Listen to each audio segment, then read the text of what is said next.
여기 한국에 방문했다는 스페인 여성이 있습니다. 그런데 그녀는 한국의 지하철 승강장에서 자신을 어디론가로 억지로 끌고 가려는 한국인 남성을 보고 기겁을 하고 말았다고 하는데요. 그리고 그녀가 이런 절체절명의 상황에 두 눈을 질끈 감은 그때 그녀는 도무지 믿기지 않는 장면을 목격하고 그만 주저앉고 말았다고 합니다. 그렇다면 이 외국인이 한국에서 대체 어떤 경험을 했던 것일까요? 안녕하세요. 저는 스페인 출신의 루시아나라고 합니다. 최근에 저는 한국에서 절대로 잊지 못할 특별한 경험을 하게 되었고, 제 인생을 완전히 바꿔준 한국을 모두에게 소개해주고 싶습니다. 일단 저는 IT 회사에 재직 중이고, 2년 전 일본 파견이라는 좋은 기회가 생겨서 일본에서 일하게 되었습니다. 이건 제 커리어에 많은 도움이 될 것 같았고, 같은 회사에 임원으로 계신 아빠도 일본행을 적극 추천하셨거든요. 아빠는 30년 전 일본 회사로 파견 갔던 적이 있다며, 일본은 매우 강력한 기술 강국이므로 제게 엄청난 기회를 제공해 줄 거라고 확신하셨어요. 그렇게 저는 기대에 부푼 채 일본으로 떠나게 되었죠. 하지만 그렇게 가게 된 일본 회사는 정말 충격적인 모습을 보여주더군요. 일본은 그야말로 아버지가 방문하셨던 30년 전의 상태를 그대로 유지하고 있는 듯 보였거든요. 도대체 아버지가 말씀하신 혁신을 주도하던 일본은 어디 갔는지, 이들은 아직도 모든 기록들을 수기로 작성하고 있었고, 사소한 업무까지 전부 대면으로 처리하고 있었죠. 그래서 메일이나 화상 채팅을 이용하면 1분이면 처리될 일도 이들의 매뉴얼에 대한 편집증적인 고집 때문에 좋게 하루는 걸려서 업무가 매우 지체됐어요.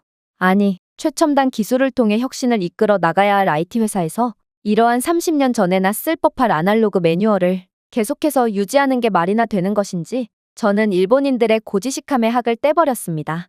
하지만 앞으로 있을 일에 비한다면 이건 그저 약과일 뿐이었어요. 한 번은 저와 꽤나 친하게 지내던 일본인 직원이 찾아와 회사에서 손글씨를 써주는 기계인 워드라이터를 도입했다며 자랑을 해댔거든요.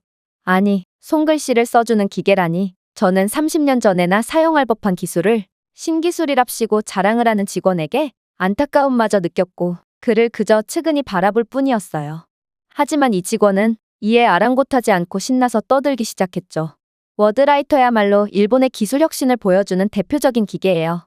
직급이 낮은 저는 매번 회사 택배나 우편을 보낼 때마다 수백 건이나 달하는 물품들에 대해 일일이 글씨를 써가며 송장을 만들어야 했거든요. 그리고 일본 회사에서는 보안을 위해 보고서 같은 경우도 모두 수기로 작성하죠. 이제 워드라이터 덕분에 시간이 절약될 거라 생각하니 너무 설레네요. 저는 그의 말에 정말 기겁을 할 수밖에 없었고, 처음에는 그가 그저 재미삼아 농담을 한 거라 생각했습니다. 그러나 아직도 이메일 대신 팩스를 사용하는 일본의 모습을 보면 아무래도 그는 그 어느 때보다 진심인 듯 했죠. 저는 일본으로 오는 비행기 안에서 시공간에 문제가 생겨 아빠가 일본으로 파견 가셨을 때인 30년 전에 일본 회사에 오게 된 것 같은 기괴한 느낌이 들었고, 왠지 잘 찾아보면 젊은 시절에 아빠가 이곳에서 열심히 일하고 있을 것 같다는 생각마저 들었습니다. 그만큼 일본인들은 매우 구시대적이었고 첨단 기술의 주류에서 완전히 밀려나 버린 듯 했죠. 저는 처음 일본 회사에 왔을 때 왜 일본인 직원들은 죄다 희망이라곤 찾아볼 수 없는 썩은 동태누나를 하고 있는 건지 궁금했었는데, 이곳에서 근무를 할수록 일본인 직원들을 이해할 수 있을 것만 같았습니다. 이들의 원시적인 시스템은 21세기의 디지털 시대를 살아가는 사람들을 점점 미쳐버리게 하고 있었거든요. 그렇게 2년이라는 세월이 지났고 재계약 날짜가 다가왔습니다. 이번에 재계약을 한다면 향후 몇 년간은 스페인에 못 돌아갈 수도 있었죠. 특별한 점이라면 제게는 한국이라는 새로운 선택지가 존재했다는 것입니다. 아무래도 한국행은 제 새로운 커리어를 위한 좋은 기회가 될 것 같기도 했지만 알 수 없는 두려움이 들기도 했어요. 뭔가 일본 생활에 익숙해져서 그런가 새로운 것에 도전하는 것을 좋아했던 저는 점점 무뎌지고 도전을 두려워하며 그저 썩은 동태누나를 이리저리 굴릴 뿐이었습니다. 마치 일본인 직원들처럼 점점 저도 그들처럼 변해버린 모양이었죠. 그러나 한편으로는 저는 일본의 이러한 융통성 없고 고지식한 사회 분위기에 숨이 막혀갔고, 도대체 아무리 커리어를 위해서라지만 이런 삶이 무슨 의미가 있을까 싶었습니다. 그래서 고민을 하던 끝에 저는 최종 결정 전에 바람이나 쐬고 오기로 했습니다. 그리고 휴가가 이틀밖에 없었기에 가장 가까운 한국으로 가기로 했죠. 그런데 저는 한국에 도착하자마자 정말 화들짝 놀랄 수밖에 없었습니다. 왜냐하면 일단 한국 공항은 디지털 시스템을 도입해서 수속 절차가 굉장히 빨랐을 뿐만 아니라 보안 검사장에 마저 놀라운 기술을 갖추고 있었거든요.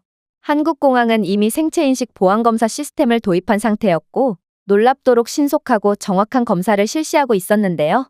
덕분에 저는 직원의 불필요한 접촉이나 지루한 대기 없이 바로 검사를 완료할 수 있었죠.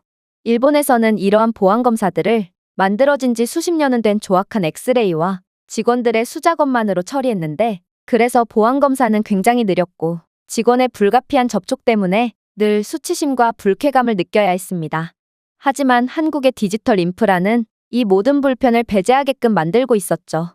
또한 한국의 이러한 최첨단 기술은 그저 외국인에게 보여주기 위한 것이 아닌 삶의 질을 향상시키는 데에 그 목적을 두고 있는지 한국은 제게 더욱 놀라운 것들을 보여주기 시작했는데요. 일단 공항에는 비서형 키오스크가 어디에나 존재해서 저는 공항 표지판이나 지도를 보지 않고도 손쉽게 목적지를 향해 이동할 수 있었습니다. 일본에서는 휴대폰 지도 앱은커녕 아직도 종이지도를 사용하는 경우가 많고 공항에도 자연스레 이러한 종이지도와 책자가 구비되어 있는 게 현실인데요.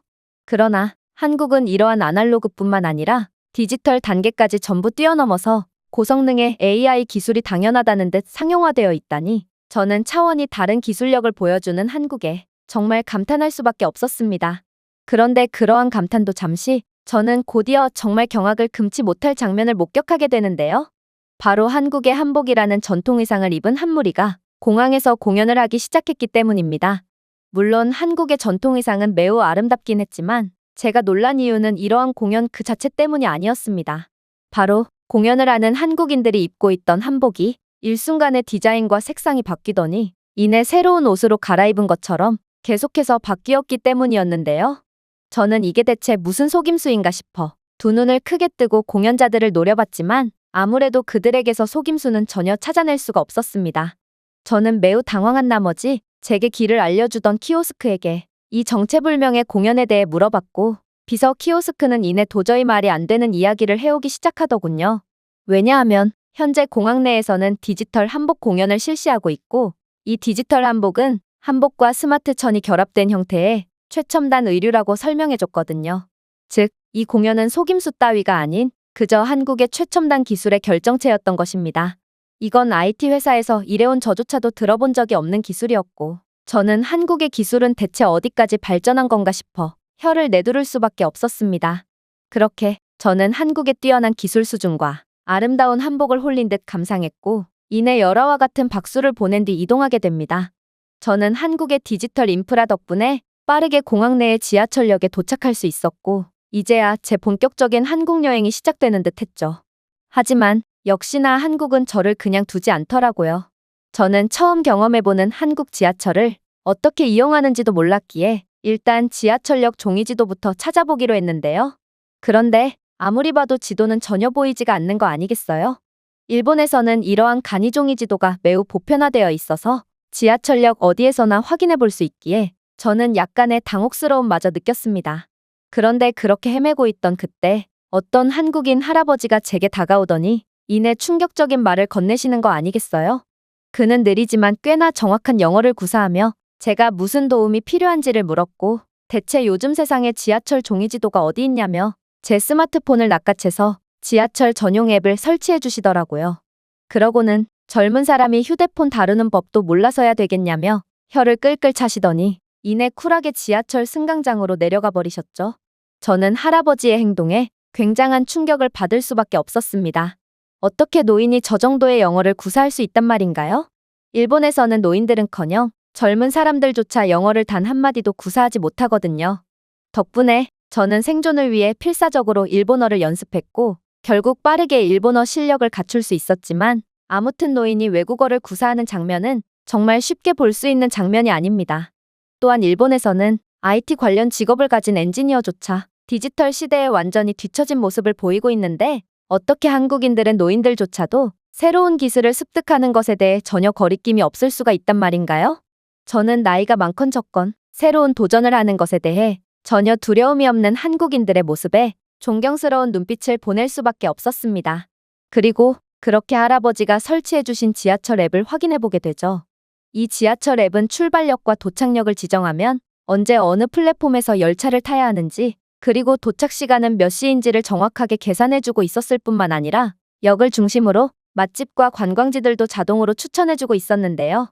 사실 저는 이런 기발한 앱을 개발한 한국이 대단하다고 생각하긴 했지만 그래도 이건 비현실적이지 않나 싶어 약간의 실소가 나오기도 했어요. IT 회사에서 일하는 저는 대중교통 도착 시간을 정확하게 계산하는 건 불가능한 일이라는 것을 잘 알고 있거든요. 왜냐하면 거기에는 고려해야 할 변수가 너무도 많기에 시간 예측이 딱히 의미가 없는 것입니다. 그렇게나 융통성 없는 일본조차 대중교통만은 융통성이 넘쳐나서 정시에서 10여 분 이상 지연되는 건 다반사거든요. 그래서 저는 한국의 이러한 도착 시간을 계산해주는 기능은 그저 보여주기식으로 만들어둔 거구나 싶었습니다. 하지만 한국의 지하철은 정말로 단 1분의 시간도 어기지 않는 정시성을 보여주는 거 아니겠어요? 저는 정말 보고도 믿기지 않는 모습에 현실을 부정하기 시작했고 그렇게 지하철 한 대를 그냥 보낸 뒤 다시 한번 지하철을 기다려보기로 했습니다. 하지만 역시나 이번에도 한국의 지하철은 단 1분의 시간도 어기지 않고 정시에 도착했고 저는 기술 혁신을 위해 최대한의 융통성을 발휘하고도 매우 정확한 시스템을 유지하는 한국에 감탄이 절로 나왔습니다. 아빠는 저보고 일본이야말로 저를 최고의 엔지니어가 되도록 도와줄 거라 말씀하셨지만 그건 30년 전의 이야기일 뿐이고 요즘의 전 세계적인 기술 판도는 완전히 한국 쪽으로 기울어져 있던 것입니다. 그리고 그렇게 지하철에 탑승해서 제 잔뜩 흥분한 감정을 조금 내려놓으니 저는 지금껏 놓치고 있던 한국의 대단한 모습들을 확인할 수 있었습니다. 한국 지하철의 승강장에는 스크린도어가 안전하게 설치되어 있고 우수한 에스컬레이터와 엘리베이터 시설을 갖춰서 승객들의 편의를 봐주고 있었거든요. 이건 정말 놀라운 장면이었는데요. 일본에서는 주요 지하철역이 아닌 경우에는 지금까지도 스크린도어가 설치되어 있지 않아서 연이은 사건 사고가 계속해서 발생하고 있거든요. 심지어 에스컬레이터는 대체 언제쯤 이용할 수 있는지 항상 전력이 멈춰 있어서 계단처럼 이용해야 합니다. 하지만 한국의 인프라는 정말 흠잡을 데가 전혀 없어 보였고 한국의 우수한 모습을 직접 확인한 저는 한국을 놔두고 일본을 선택했던 2년 전의 제 선택을 뼈저리게 후회할 수밖에 없었습니다. 그런데 그렇게 한국의 인프라에 감탄하던 와중 저는 크나큰 위기를 겪게 되었습니다. 왜냐하면 제 몸에서 웬 이상한 냄새가 난다 싶었는데 알고 보니 배낭 안에 넣어뒀던 수제 와인이 터져버린 모양이었거든요. 제 등은 와인으로 흠뻑 젖어버렸고 냄새도 너무 많이 나서 매우 곤란한 상황이었어요. 특히나 저는 이틀간의 여정이라 여분의 옷도 거의 안 챙겨온 상황이었는데 와인을 쏟은 옷을 오랫동안 세탁하지 않고 놔두면 변색의 우려가 있기 때문에 한국에서의 남은 시간마저 망쳐버릴 위기에 처해버리고 말았습니다. 그런데 그렇게 망연자실한 채 멍하니 서 있던 제게 역무원으로 보이는 어떤 한국인이 다가오는 거 아니겠어요? 그는 제게 무슨 일이 있냐고 묻더니 제가 대답도 하기 전에 제 상황을 완전히 파악했다는 듯 자신을 따라오라고 손짓하더라고요. 그런데 저보고 손짓을 하던 그는 어이없게도 계속해서 지하철역 깊숙한 곳으로 저를 데려갔고 저는 그의 알 수 없는 행동에 약간의 짜증이 나기 시작했습니다. 지하철역에서는 도저히 제 문제를 해결할 수 있을 것 같지가 않았거든요. 그런데 제가 쓸데없는 헛걸음을 했구나 싶어서 다시 되돌아가려고 다짐한 그때 제 앞에는 세탁기가 떡하니 자리를 잡고 있는 거 아니겠어요? 아니 지하철역에 세탁기가 있다니 저는 이러한 황당한 상황에 말을 제대로 잇지 못하고 말았습니다.